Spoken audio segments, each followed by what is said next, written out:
প্রিয় দর্শক, আসসালামু আলাইকুম। রিতাস কিচেন থেকে আপনাদের সকলকে অভিনন্দন জানাচ্ছি। আজকে আপনাদেরকে ব্রয়লার মুরগির ঘিলা কলিজা একটা উপকরণের সাথে আর একটা সিক্রেট মশলার সাথে কিভাবে অসাধারণ স্বাদ হয় সেটা করে দেখাবো। তো চলুন মূল রান্নায় আমরা আজকে চলে যাই। রান্নার জন্য এখানে আমি ঘিলা কলিজা নিয়েছি 800 গ্রাম, ধুয়ে পরিষ্কার করে পানি ঝরিয়ে একটা বলে নিয়েছি। তো এক সাইডে এটা রেখে দিয়ে আমি যে উপকরণটার কথা বলেছিলাম সেই উপকরণটা হলো শুকনা শিমের বিচি একটা কড়াইতে ভেজে নিয়ে সাথে সাথে আপনি ঠান্ডা পানিতে এটা দিয়ে দিবেন। এটা আপনাদের এই টিপসটা কাজে লাগবে যখন শুকনা শিমের বিচি আপনি রান্না করবেন, তখন ভেজে সাথে সাথে ঠান্ডা পানিতে দিয়ে দিলে 1-1.5 ঘন্টা যখন ভিজে যাবে তখন এমনিতেই ছোলা হাত দিয়ে কচলালে উঠে যাবে। তো আমি এভাবেই পরিষ্কার করে নিয়েছি। আর এখানে 2 কাপ শিমের বিচি নিয়েছিলাম আর 2টা আলু কিউব করে কেটে নিয়েছি। তো এখন চুলাটা অন করে দিয়ে 1/4 কাপ তেল দিয়েছি। তেলটা গরম হয়ে এলে এর মধ্যে তেজপাতা 2টি, দারচিনি বড় টুকরা 2টি, গোলমরিচ কালো গোলমরিচ দিয়েছি 7-8টা, লং 4-5টা, এলাচ থেতো করা 6টা। আর যে সিক্রেট মশলাটার কথা বলেছিলাম সেটা হলো গোটা মেথি। মেথি গরম হয়ে এলে তেলটা মেথি দিয়ে দিবেন। আধা চা চামচ আমি মেথি নিয়েছি।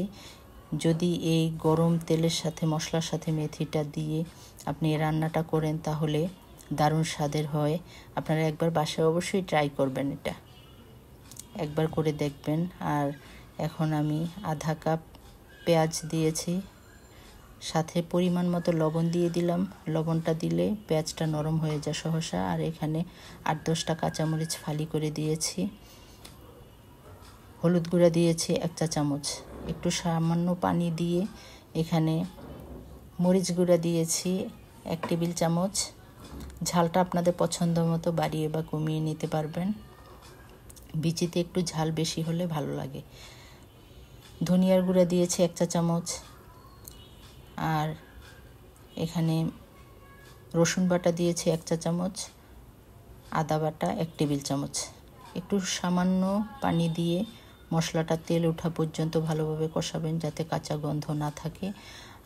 আর শিমের বিচিগুলো দিয়ে নেড়ে চেড়ে আমি 5 মিনিট মিডিয়াম লো হিটে রান্না করব সিদ্ধ হওয়ার জন্য। তো আমি মিশিয়ে নিয়ে ঢাকনা দিয়ে ঢেকে 5 মিনিট অপেক্ষা করব। 5 মিনিট পর আমি ঢাকনা খুলে মোটামুটি সিদ্ধ হয়ে গেছে আমার। এখন কিউব করা যে আলু 2টা সেটা সাথে দিয়ে দিব, দিয়ে একটু নেড়েচেড়ে সামান্য একটু পানি দিয়ে দিব আর একটু বিচিটা সিদ্ধ হওয়ার জন্য। সিদ্ধ হতে একটু সময় লাগে, ঢেকে আরও 3 মিনিট আমি কষিয়ে নেব। তারপর আমি গিলা কলিজা দিয়ে দিব, দিয়ে এখানে জিরা গুঁড়া দিয়েছি 1/2 চা চামচ, তখন আমি দেইনি। তো ঢেকে 5 মিনিটের মতো আমি কষাবো।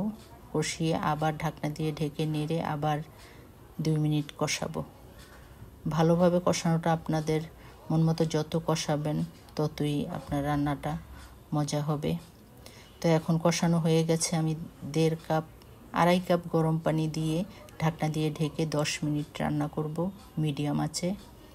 তো 10 মিনিট পর ঢাকনা খুলে আমি লবণটা দেখেছিলাম একটু কম হয়েছে, আর একটু লবণ অ্যাড করে দিয়েছি।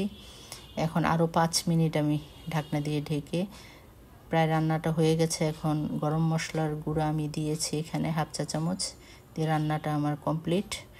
তো এইভাবে আপনারা বাসায় অবশ্যই ট্রাই করবেন এই মশলাটা আর এই শুকনা শিমের বিচি দিয়ে। আমার রেসিপিগুলো ভালো লাগলে আমাকে লাইক কমেন্ট শেয়ার করবেন, আমার চ্যানেলটি সাবস্ক্রাইব করবেন। যারা সাবস্ক্রাইব করেছেন তাদের সকলকে ধন্যবাদ জানাচ্ছি। আগামী পর্বে আবার অন্য কোনো রেসিপি নিয়ে হাজির হব। আল্লাহ হাফেজ।